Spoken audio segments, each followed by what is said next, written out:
नमस्कार, आप देख रहे हैं राष्ट्र प्रथम। आपके साथ मैं हूं तुषार शर्मा। बुलेटिन की शुरुआत करेंगे हेडलाइंस के साथ।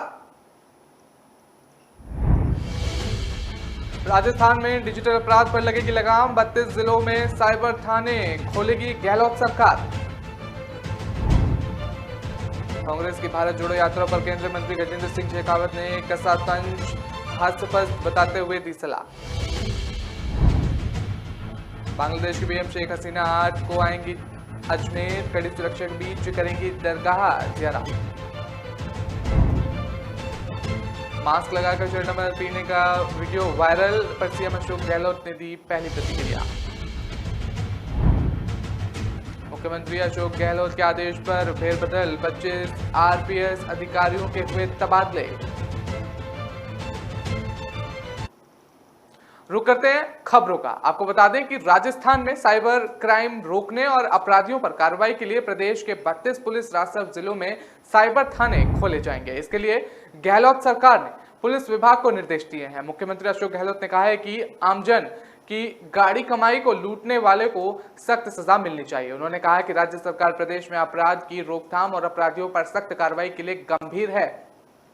राजस्थान पुलिस प्रदेश में शांति सद्भाव का माहौल बनाए रखने और कानून व्यवस्था कायम रखने के लिए कटिबद्ध है। आपको बता दें कि अशोक गहलोत ने कहा कि आमजन को त्वरित न्याय दिलाने और अपराधियों में भय पैदा करने के लिए राज्य सरकार पुलिस के सुदृढ़ीकरण और आधुनिकीकरण में प्रतिबद्धता के साथ कार्य कर रही है। आपको बता दें कि प्रदेश में संगठन अपराधियों के खिलाफ विशेष अभियान चलाकर सख्त कार्रवाई की जाएगी। सीएम गहलोत ने मंगलवार शाम मुख्यमंत्री निवास पर कानून व्यवस्था की समीक्षा बैठक में कहा कि प्रदेश में अपराध नियंत्रण राज्य सरकार की सर्वोच्च प्राथमिकता है। उन्हें निर्देश दिए गए हैं कि पुलिस जघन्य अपराध को अंजाम देने वाले अपराधियों की धरपकड़ के लिए प्रभावी अभियान चलाए। तो अशोक गहलोत की तरफ से अपराध रोकने के लिए एक अहम बैठक की गई है। इसको लेकर साइबर क्राइम की सेल में अशोक गहलोत की तरफ से बयान दिया गया है और अपराधियों पर कड़े कार्रवाई करने के निर्देश भी दिए गए हैं।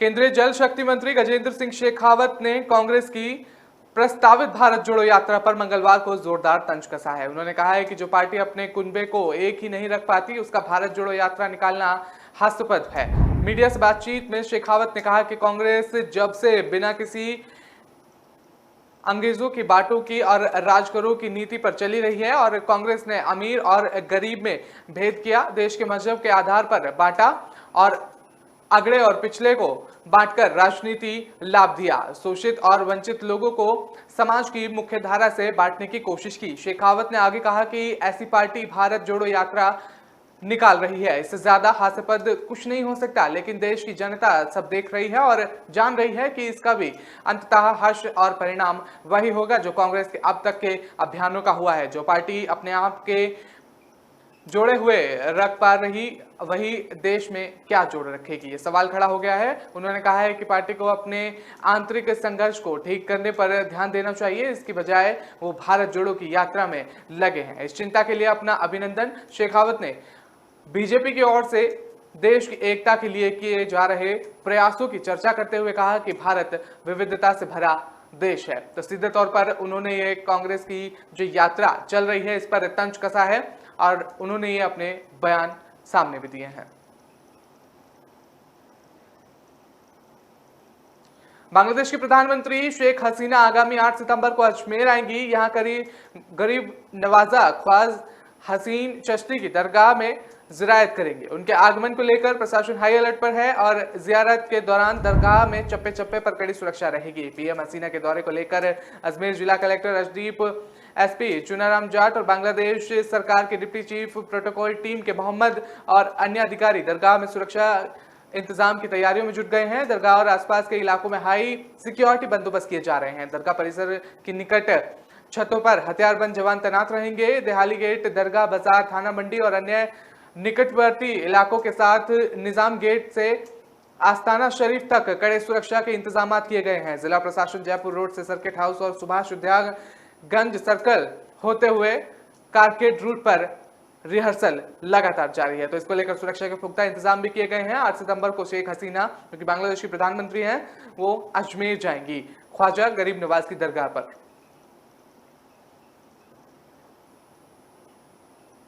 राजस्थान के मुख्यमंत्री अशोक गहलोत का एक वीडियो सामने आया है जिसमें दावा किया जा रहा है कि वो कथित तौर पर बिना मास्क उतारे चरणामृत पी रहे हैं। इसका वीडियो देखा जा सकता है कि गहलोत अपने साथियों के एक मंदिर में हैं और जहां पुजारी ने उन्हें चरणामृत दिया। इस दौरान गहलोत ने उसे पी लिया। हालांकि कुछ लोगों ने सोशल मीडिया पर यह वीडियो वायरल कर दिया है और गहलोत ने बिना मास्क उतारे ही चरणामृत पी लिया। ये वीडियो धड़ल्ले से सोशल मीडिया पर वायरल हो रहा है।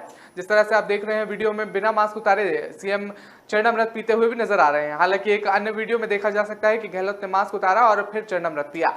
अब इस पूरे मामले में सीएम अशोक गहलोत की प्रतिक्रिया सामने आई है। उन्होंने कहा है कि जो लोग काम नहीं करते वो षड्यंत्र कर रहे हैं। सीएम अशोक गहलोत ने कहा कि पता नहीं लोग कहां से वीडियो लेकर आ जाते हैं। जो लोग काम नहीं करते वो केवल षड्यंत्र करते हैं। सीएम ने कहा कि मुझे इस तरह पर कोई वाक्य ध्यान नहीं देना है और सीएम ने कहा कि कोई मास्क लगाकर पानी पी सकता है क्या, इस सवाल भी उन्होंने खड़ा कर दिया। इस पर अपनी पहली प्रतिक्रिया देते हुए सीएम ने ये बात कही है।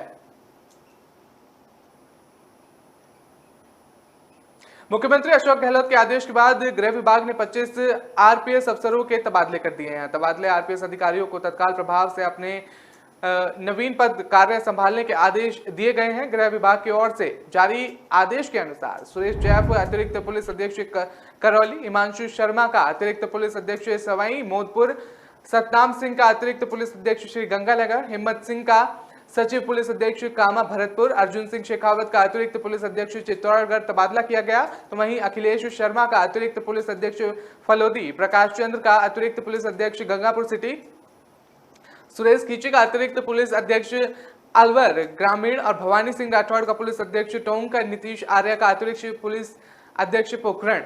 तो ये तमाम तबादले किए गए हैं।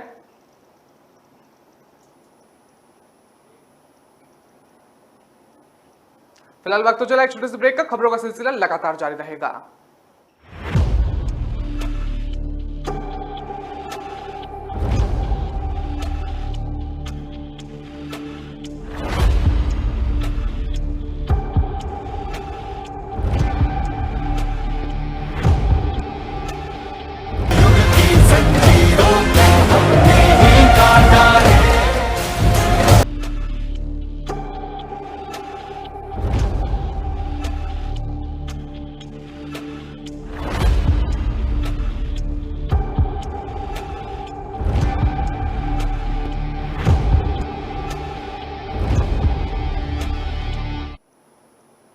ब्रेक के बाद आपका स्वागत है। रुक करते हैं अगली खबर का। आपको बता दें कि केंद्रीय शिक्षा मंत्री धर्मेंद्र प्रधान कोटा यात्रा के दौरान कोचिंग विद्यार्थियों के संवाद किया। संवाद के दौरान विद्यार्थियों के सवालों का जवाब देते हुए केंद्रीय शिक्षा मंत्री ने नीट जेईई के सीयूईटी में मर्ज करने की कवायद पर स्पष्टीकरण दिया। उन्होंने कहा कि अभी ऐसा कोई प्रस्ताव विचाराधीन नहीं है। विद्यार्थियों को तनाव मुक्त होकर प्रवेश परीक्षाओं की तैयारी करनी चाहिए। प्रधान ने यूजीसी प्रमुख के तीनों राष्ट्रीय स्तर की परीक्षाओं को मर्ज करने वाले बयान के बारे में कहा कि अगर ऐसा कुछ बड़ा बदलाव होगा तो पर्याप्त समय पूर्व सार्वजनिक तौर पर घोषणा की जाएगी। इसलिए आपको निश्चिंत रहना चाहिए। शिक्षक दिवस के उपलक्ष्य में यह संवाद कार्यक्रम मंगलवार 6 सितंबर को कोटा के जवाहर नगर स्थित एलन कोचिंग के सत्यार्थ कैंपस में आयोजित किया गया। कार्यक्रम में बड़ी संख्या में उड़ीसा के साथ साथ देश के अन्य प्रांतों के विद्यार्थी भी शामिल हुए। इस दौरान केंद्रीय मंत्री प्रधान के साथ लोकसभा अध्यक्ष ओम बिरला भी मौजूद रहे।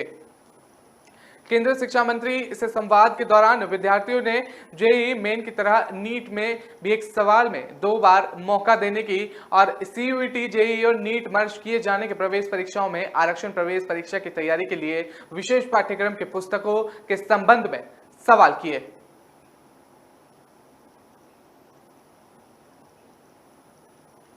राजस्थान के मुख्यमंत्री अशोक गहलोत और सचिन पायलट के बीच लंबे समय से अदावत चल रही है और बिना नाम लिए दोनों एक दूसरे पर समय समय पर निशाना साधते रहते हैं। इसी तरह मुख्यमंत्री के पद को माना जाता है। पायलट समर्थक भी समय समय पर सचिन को मुख्यमंत्री बनाने की मांग उठाते रहते हैं। सचिन पायलट को जन्मदिन से एक दिन पहले मंगलवार को जयपुर में इसी मांग को लेकर बड़ा शक्ति प्रदर्शन किया गया। इस दौरान सिविल लाइंस में जुटे पायलट के समर्थक, कांग्रेस कार्यकर्ता और मंत्री विधायक ने उन्हें सीएम बनाने की मांग को लेकर जमकर नारेबाजी की। बता दें कि पायलट को जन्मदिन की बधाई के लिए 21 मंत्री विधायक उनसे मिलने पहुंचे। खास बात यह रही कि इनमें गहलोत गुट के 7 मंत्री विधायक भी शामिल थे। वहीं धौलपुर से बाड़ी से विधायक गिरिराज मलिंगा ने भी पायलट से मुलाकात कर उन्हें जन्मदिन की शुभकामनाएं दी थी। जयपुर के अलावा बूंदी, टोंक, कोटा, दौसा और भरतपुर से भी कांग्रेस पार्टी के कार्यकर्ता पायलट को बधाई देने के लिए पहुंचे थे। उनके बंगले के बाहर सुबह से ही समर्थकों की भीड़ जुट गई थी। बता दें कि कांग्रेस नेता सचिन पायलट का जन्मदिन 7 सितंबर यानी कल है, और लेकिन राहुल गांधी की भारत जोड़ो यात्रा में शामिल होने के लिए पायलट कन्याकुमारी जा रहे हैं। इस कारण उन्होंने एक दिन पहले अपना जन्मदिन कार्यक्रम रखा है और सबसे ही उनके समर्थक बंगले पर आना शुरू हो गए हैं।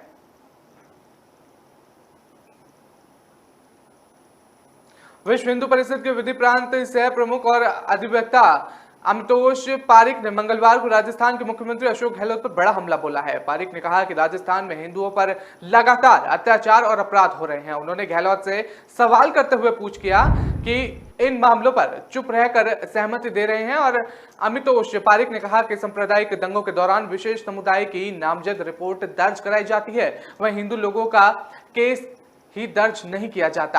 आपको बता दें, अगर किया भी जाता है तो बेकसूर हिंदुओं को ही गिरफ्तार कर लिया जाता है। तो ये उन्होंने सीधे तौर पर अशोक गहलोत पर निशाना साधा है। कठिन परिश्रम और लंबे समय बाद उनकी जमानत होती है। जय श्री राम के नारे लगाने हैं अपराध मान लिया जाता है। तो सीधे तौर पर मुख्यमंत्री पर निशाना साध रहे हैं। पारिक ने आगे कहा है कि क्यों प्रशासन लंबे समय तक अनुसंधान लंबित रहता है, क्यों राजस्थान की सरकार निहत्थे और निर्दोष हिंदुओं पर रहे अपराध और अत्याचारों पर चुप है। उन्होंने कहा कि प्रदेश में 200 से ज्यादा सांप्रदायिक हिंसा हुई है, लेकिन सरकार चुप है। लव जिहाद के मामलों में भी सरकार की लगातार चुप्पी बनी हुई है। सीधे तौर पर वो मुख्यमंत्री अशोक गहलोत पर निशाना साधते हुए अपना बयान दे रहे हैं।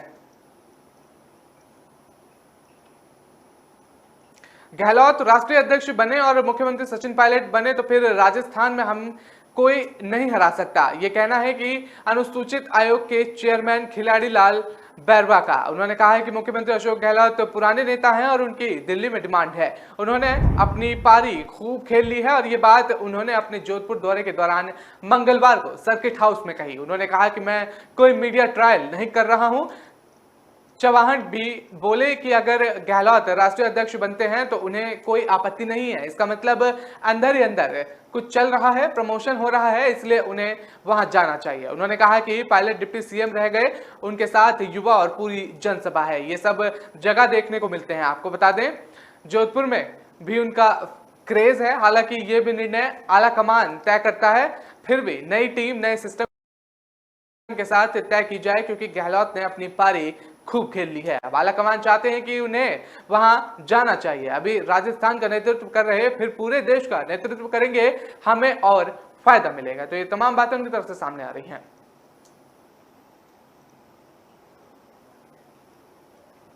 राष्ट्रीय लोकतांत्रिक पार्टी यानी कि आरएलपी के प्रमुख और नागौर सांसद हनुमान बेनीवाल ने अपने समर्थकों को जड़ दिया है। वो भीड़ के बीच सेल्फी ले रहा था, तभी धक्का मुक्की से वो नाराज हो गए। युवक को थप्पड़ मारने और फिर से उसे गले लगाकर पुचकारने का वीडियो भी सामने आया है। इसको लेकर बेनीवाल को सोशल मीडिया पर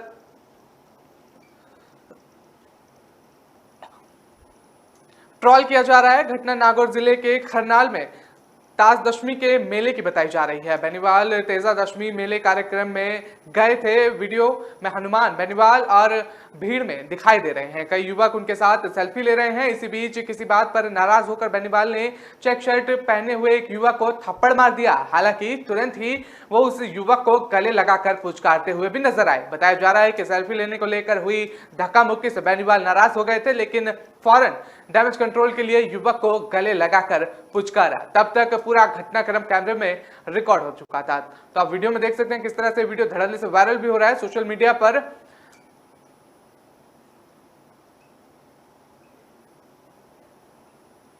फिलहाल वक्त तो चला एक छोटे से ब्रेक का। खबरों का सिलसिला लगातार जारी रहेगा।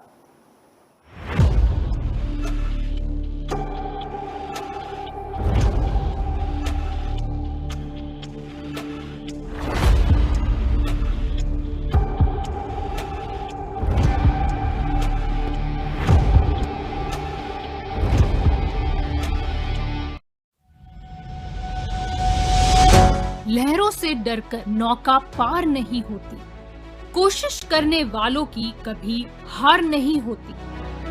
नन्ही चींटी जब दाना लेकर चलती है, चढ़ती दीवारों पर 100 बार फिसलती है। मन का विश्वास रगों में साहस भरता है। चढ़कर गिरना, गिरकर चढ़ना न अखरता है। आखिर उसकी मेहनत बेकार नहीं होती। कोशिश करने वालों की कभी हार नहीं होती। डुबकी या सिंधु में गोताखोर लगाता, जा जाकर खाली हाथ लौट कर आता। मिलते नहीं सहज ही मोती गहरे पानी में, बढ़ता 2 गुना उत्साह इसी हैरानी में। मुट्ठी उसकी खाली हर बार नहीं होती। कोशिश करने वालों की कभी हार नहीं होती। असफलता एक चुनौती है, इसे स्वीकार करो। क्या कमी रह गई देखो और सुधार करो। जब तक न सफल हो नींद चैन को त्यागो तो, संघर्ष का मैदान छोड़कर मत भागो तो। कुछ किए बिना ही जय जयकार नहीं होती। कोशिश करने वालों की कभी हार नहीं होती। कुछ नया करो।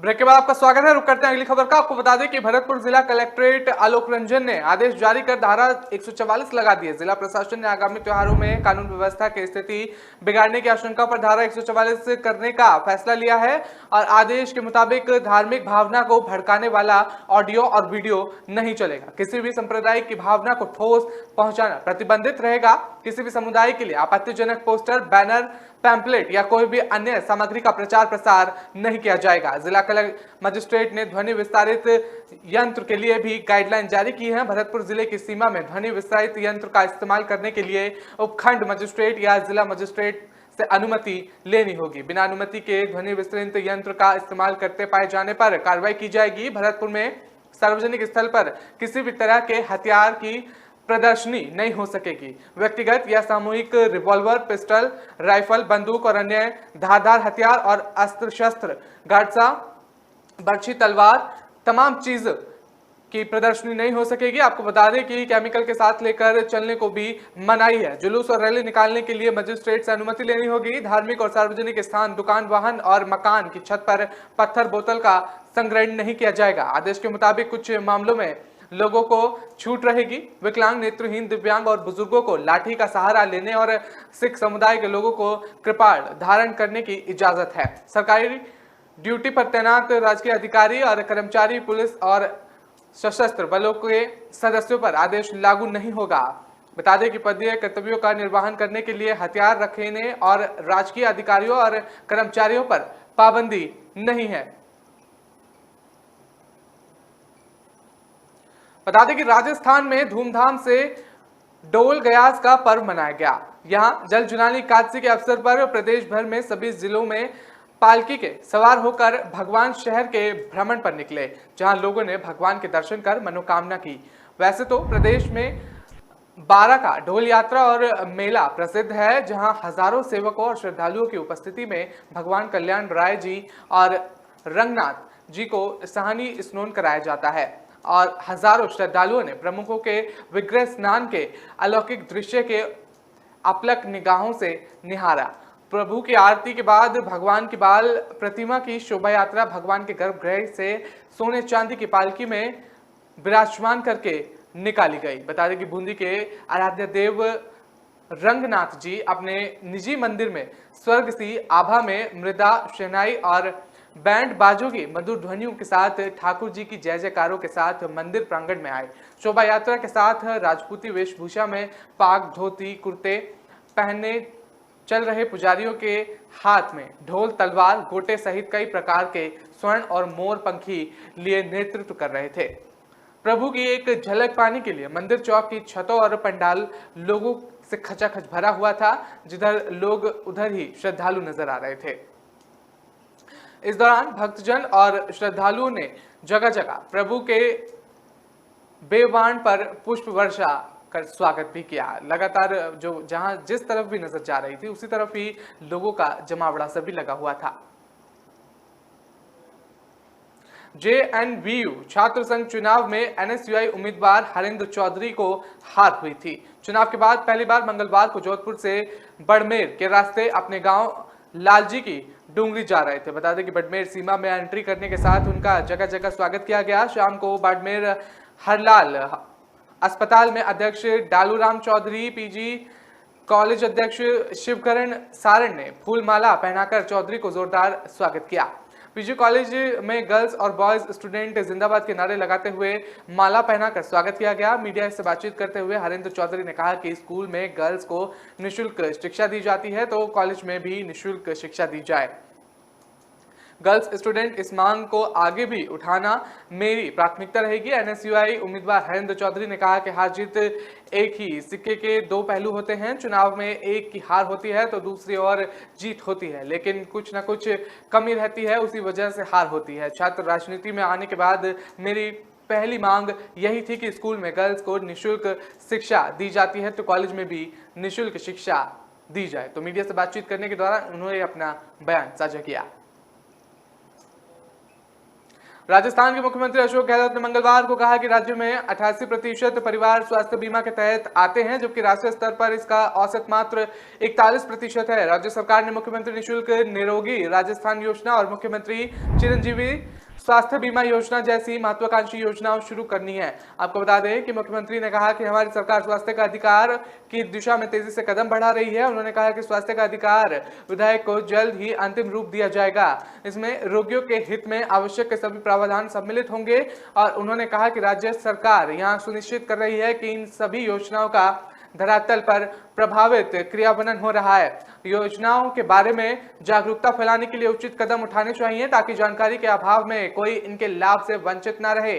गहलोत मंगलवार को मुख्यमंत्री निवास पर चिकित्सा विभाग की समीक्षा बैठक को संबोधित कर रहे थे। उस दौरान उन्होंने ये तमाम बातें कही हैं। उन्होंने कहा कि राजस्थान आज स्वास्थ्य सेवाओं में देश का अग्रणी राज्य बनकर उभर रहा है। राज्य में बजट का 7% हिस्सा चिकित्सा और स्वास्थ्य सेवाओं पर खर्च किया जा रहा है। उन्होंने बताया कि 21.14 लाख मरीजों को 2011.41 करोड़ रुपए के फ्री इलाज से लाभान्वित किया जा चुका है और निजी अस्पतालों को 21 दिनों के भीतर भुगतान किया जाता रहा है। तो अशोक गहलोत ये समीक्षा बैठक कर रहे थे। इस दौरान उन्होंने ये तमाम बातें स्वास्थ्य को लेकर कही हैं।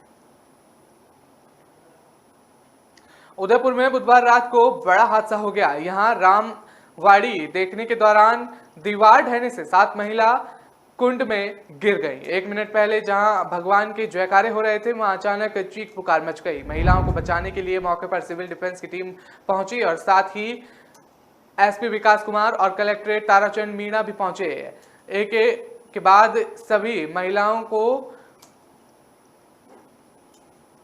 अस्पताल पहुंचाया गया। दरअसल ये हादसा उदयपुर शहर के बीच धान मंडी क्षेत्र स्थित बाईजी राजकुंड में हुआ, जो दशकों पुराना है। यहाँ एक मंदिर है जिसकी परिक्रमा का पिछला हिस्सा जर्जर है, जहां जाने की सख्त मनाही है। फिर भी महिलाएं पीछे वाले हिस्से में पहुंच जाने और पानी से सटा हुआ था। महिला यहाँ रामरवाड़ी देखने को खड़ी थी, तभी मंदिर की दीवार एक हिस्सा भरभराकर पानी में गिर गया और दीवार के साथ महिलाएं भी पानी में गिर गई।